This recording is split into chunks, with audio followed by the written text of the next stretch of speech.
Hello guys, நம்ம இன்னைக்கு July current affairs July 10 பார்க்க போகிறோம். முக்கிய தினங்கள் ஜூலை 10 தேசிய மீன் விவசாயிகள் தினம், நேஷ்னல் ஃபிஷ் ஃபார்மர்ஸ் டே.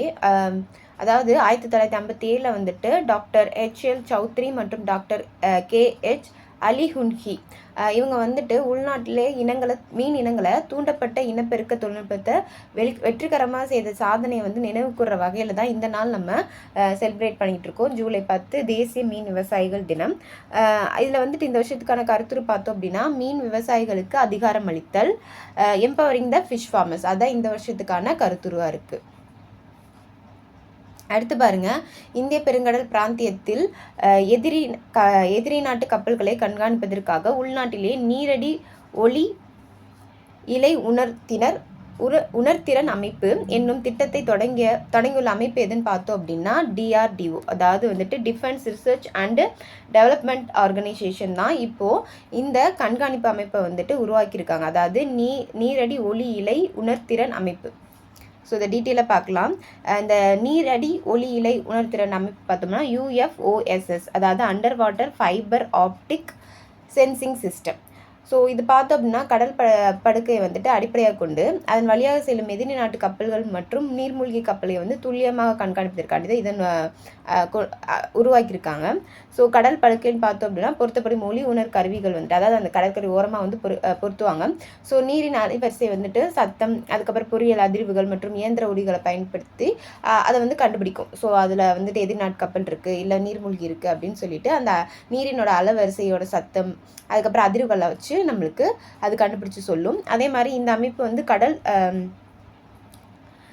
துருப்பிடித்தலை தாங்கும் திறன் கொண்டது. சரியா? அதனால கடலில் வைக்கும்போது இது துருப்பிடிக்குன்ற இது கிடையாது, அதை தாங்கிறதுக்கான அமைப்பில் தான் அது கொண்டு வந்திருக்காங்க. மற்றும் 20 ஆண்டுகள் வரை தடையின்றி செயல்படும்.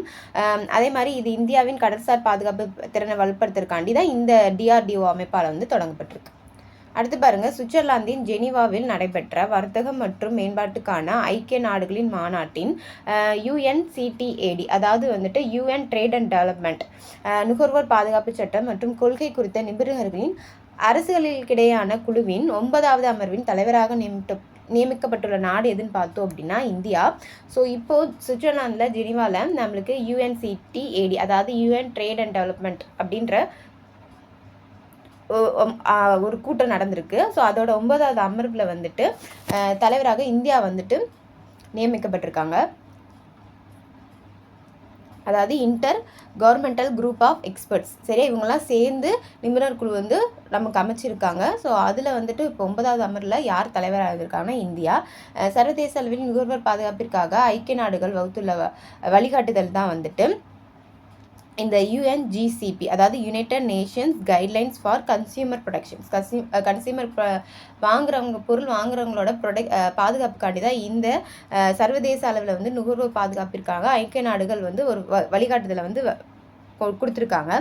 ஸோ இது நுகர்வோர் பாதுகாப்பு சட்டங்கள் மற்றும் கொள்கைகளை உருவாக்க நாடுகளுக்கு வந்து வழிகாட்டுது. ஸோ இந்த UNGCP வழிகாட்டுதல் முதலில் 1985ஆம் ஆண்டு ஏப்ரல் 16 வந்துட்டு ஐக்கிய நாடுகள் பொது சபையால் வந்து ஏற்றுக்கொள்ளப்பட்டிருக்கும். ஸோ பின்னர் 1999 வந்து விரிவுபடுத்தப்பட்டு 2015 வந்து திருத்தியிருப்பாங்க.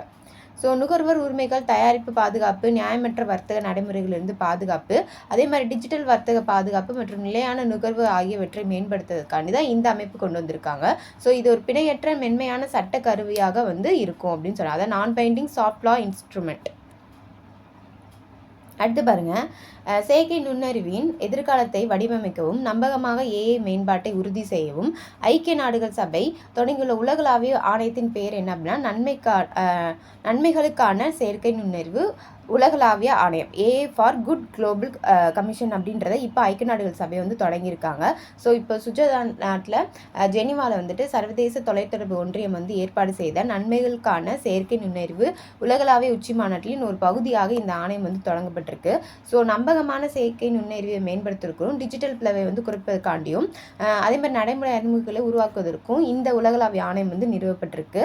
ஸோ இதில் பல்வேறு அரசாங்கங்கள், சர்வதேச நிறுவனங்கள் மற்றும் தொழில்நுட்ப நிறுவனங்கள் சேர்ந்த 40க்கும் மேற்பட்ட உலகளாவிய தலைவர்கள் வந்து இடம்பெற்றிருக்காங்க. ஸோ இதை பார்த்தோம் அப்படின்னா கொள்கைகளை பகிர்ந்து கொள்ளுதல், ஏஐ ஆளுமை அணுகுமுறைகளை உருவாக்குதல் மற்றும் உலகில் உள்ள ஏஐ தொழில்நுட்ப இடர்களுக்கு சமமாக அணுக்களை உறுதி செய்வதற்கான ஒரு தளமாக இந்த கமிஷன் வந்து செயல்படும் சொல்லியிருக்காங்க. ஸோ பாதுகாப்பான அனைவரும் உள்ளடக்கிய மற்றும் நெறிமுறைக்கான ஏஐ பயன்பாட்டை இது முதன்மையாக கவனத்தில் கொண்டிருக்கு. அடுத்து பாருங்க, குளோபல் சிட்டிசன் சொல்யூஷன்ஸ் அமைப்பால் வெளியிட்ட 2026ஆம் ஆண்டிற்கான உலகளாவிய கடவுச்சீட்டு குறியீட்டில் வந்துட்டு, அதாவது global passport index GPI, India வந்து எத்தனாவது இடத்துல இருக்குன்னு பார்த்தோம் அப்படின்னா 125வது இடத்துல இருக்காங்க. ஸோ இது வந்து எதன் அடிப்படையில் நம்மளுக்கு வந்து வெளியிடுவாங்க அப்படின்னா, அதாவது கடவுச்சீட்டின் பலத்தை மதிப்பிடுவதற்காண்டி என்ஹென்ஸ்டு மொபைலிட்டி 50%, முதலீடு வந்துட்டு 20% மற்றும் வாழ்க்கை தரம் வந்துட்டு குவாலிட்டி ஆஃப் லைஃப் வந்து 25% சொல்லிட்டு இந்த 3 முக்கிய மாறிகளில் வந்துட்டு 14 குறியீட்டில் வந்து பயன்படுத்துவாங்க. சரியா? ஸோ அதன் அடிப்படையில் தான் இந்த குளோபல் சிட்டிசன் சொல்யூஷன்ற அமைப்பு வந்து இந்த தரவரிசையை வந்து வெளியிடுவாங்க. ஸோ உலக வங்கி, உலக பொருளாதார மன்றம் மற்றும் நிலையான வளர்ச்சி அறிக்கை போன்ற அமைப்புகளின் தரங்களை குறியீடு வந்து அடிப்படையாக கொள்ளுது. சரியா? அதே மாதிரி 2026ஆம் ஆண்டின் இக்குறியீட்டின்படி Ireland, Switzerland, France, Germany, Denmark மற்றும் நெதர்லாந்து ஆகிய நாடுகள் வந்து மிகவும் வலுவான கடவுச்சீட்டுகளை கொண்டிருக்கு அப்படின்னு சொல்கிறாங்க. அடுத்து பாருங்க, கர்ப்பகால செயல்பாடுகளை படிக்கவும் மருந்துகளை சோதிக்கவும் ஆய்வகத்தில் வளர்க்கப்படும் பிளாசண்டா ஆன் சிப்ஸ், அதாவது நஞ்சுக்கொடி மாதிரி சிப் வந்து என்ற புதிய தொழில்நுட்பத்தை வந்துட்டு இந்தியாவில் எந்த நகரத்தை சேர்ந்த விஞ்ஞானிகள் வந்து இணைந்து உருவாக்கலன்னு பார்த்தோம் அப்படின்னா மும்பை. சரியா? மும்பையில் இப்போது அங்கே சேர்ந்த இந்திய தொழில்நுட்ப கழகம் வந்துட்டு IIT பாம்பே மற்றும் ICMR NIRRCH, அதாவது தேசிய இனப்பெருக்கம் மற்றும் குழந்தை சுகாதார ஆராய்ச்சி நிறுவனம் வந்துட்டும் ஆராய்ச்சியாளர்கள் சேர்ந்து இந்த தொழில்நுட்பத்தை கண்டுபிடிச்சிருக்காங்க, பிளாசண்டா ஆன் சிப்பு. இந்த பிளாசண்டா ஆன் சிப் அப்படின்றது இது ஒரு நுண்ணோட்ட பாய்மவியல் சாதனமாகும், அதாவது மைக்ரோஃப்ளூடிக் டிவைஸ். இது ஒரு கட்டுப்பாடான ஆய்வக சூழலில் மனித நச்சுக்குடியின் தாய்சை இடையான திசுக்களின் செயல்பாட்டை வந்து அப்படியே பிரதிபலிக்கும் அப்படின்னு சொல்கிறாங்க. இந்த சிறிய சிப் நஞ்சுக்கொடி போன்ற கர்ப்பகால ஹார்மோன்களை உருவாக்குது, அதே மாதிரி ஊட்டச்சத்துக்கள் மற்றும் ஆக்சிஜனை பரிமாறுது, மேலும் கழிவுப் பொருட்களை அகற்றும் நஞ்சுக்கொடியின் முதன்மை பணிகளையும் இது செய்யுது அப்படின்னு சொல்லியிருக்காங்க. அதே மாதிரி நஞ்சுக்கொடியின் நச்சுத்தன்மை, கர்ப்பகால நீரிழிவு நோய்கள், முன் விளம்பகம் மற்றும் கரு வளர்ச்சி தடை போன்ற கர்ப்பகால பிரச்சனைகள் குறித்த ஆராய்ச்சி மற்றும் மருந்து சோதனைக்காக இந்த கண்டுபிடிப்பு வந்து மிகவும் உதவும் அப்படின்னு சொல்லியிருக்காங்க. அதே மாதிரி இதுக்காண்டி விலங்குகளை பயன்படுத்தவும் குறையும், இந்த சோதனைக்காண்டி விலங்குகளை பயன்படுத்துவது இந்த மூலமாக குறையும் அப்படின்னு சொல்லியிருக்காங்க. அடுத்து பாருங்கள், தேசிய உணவு பாதுகாப்பு சட்டம் நேஷனல் ஃபுட் சேஃப்டி ஆக்ட் 2013 கீழ் செயல்படும் அன்ன யோஜனா திட்டத்தின்படி தகுதியான ஒரு குடும்பத்திற்கு மாதம் எவ்வளவு தானியங்கள் வழங்கப்படும் பார்த்தோம்னா 35 கிலோ தானியங்கள் வந்து வழங்கப்படும். தேசிய உணவு பாதுகாப்பு சட்டம் வந்து 2013 படி தான் இந்த ஏழை குடும்பங்களுக்கு வந்துட்டு மாதம் 35 கிலோ உணவு தானியங்கள் வந்து வழங்கப்பட்டு இருக்கு. ஸோ இதுபடி பார்த்தோம் அப்படின்னா 35 கிலோவுக்கு உட்பட்டு ஒரு நபருக்கு மாதம் வந்து 7 கிலோ அப்படின்ற விகிதத்தில் வந்து கொடுத்துட்ருக்காங்க. ஸோ குடும்ப உறுப்பினர்கள் எண்ணிக்கையை பொருட்படுத்தாமல் தற்போது நடைமுறையில் உள்ள ஒரு குடும்பத்திற்கு மாதம் 35 கிலோ என்ற உரிமையை தொடர்ந்து வழங்குமாறு மத்திய அரசை வந்து தமிழ்நாடு அரசு கேட்டுட்ருக்கு. ஸோ தமிழ்நாட்டில் ஏறத்தாழ 69.27 லட்சம் பணியாளர்கள் உள்ளடக்கிய சுமார் 18.6 லட்சம் AAY ரேஷன்ஸ் கார்டுகள் வந்து பயன்பாட்டில் இருக்குது. சரியா? அதாவது இந்தியாவில் போதைப்பொருள் பழக்கத்தை தடுக்கவும் விழிப்புணர்வு மற்றும் மறுவாழ்வை ஊக்குவிக்கவும் போதைப்பொருள் தேவை குறைப்புக்கான தேசிய செயல் திட்டத்தை வந்து அது NAPDDR தொடங்கியுள்ள மத்திய அமைச்சகம் எது அப்படின்னு பார்த்தோம் அப்படின்னா சமூக நீதி மற்றும் அதிகாரமளித்தல் அமைச்சகம் தான் வந்து இப்போது இந்த போதைப்பொருள் தேவை குறைப்புக்கான தேசிய செயல் திட்டம், அதாவது NABDDR national action plan for drug demand reduction. இது முக்கிய திட்டத்தை வந்துட்டு இப்போ எந்த அமைச்சகம் வந்து செயல்படுத்திட்டு இருக்குன்னு பார்த்தோம் அப்படின்னா மத்திய சமூக நீதி மற்றும் அதிகாரமளித்தல் அமைச்சகம் தான் வந்து செயல்படுத்திட்டு இருக்கு. இத்திட்டம் போதைப்பொருள் பழக்கத்தை தடுத்தல், விழிப்புணர்வு ஏற்படுத்தல், திறன் மேம்பாடு, சிகிச்சை, மறுவாழ்வு மற்றும் பாதிக்கப்பட்ட நபர்களை வந்து மீண்டும் சமூகத்தில் ஒருங்கிணைத்தல் ஆகியத்தில் வந்து கவனம் செலுத்துது. இந்த அமைச்சகம் வந்து பார்த்தோம் அப்படின்னா போதை மீட்பு மற்றும் மறுவாழ்வு வலையமைப்பு நாடு முழுவதும் 768 மையங்களாக வந்து விரிவுபடுத்திருக்காங்க.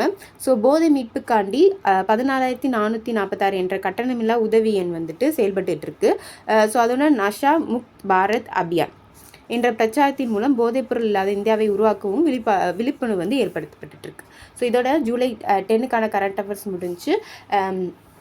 இதுக்கு முன்னாடி ஜூலை 9 வரைக்கும் இருக்க கரண்ட் அஃபேர்ஸ் வீடியோட லிங்க் நான் டிஸ்கிரிப்ஷனில் தந்துடுறேன்.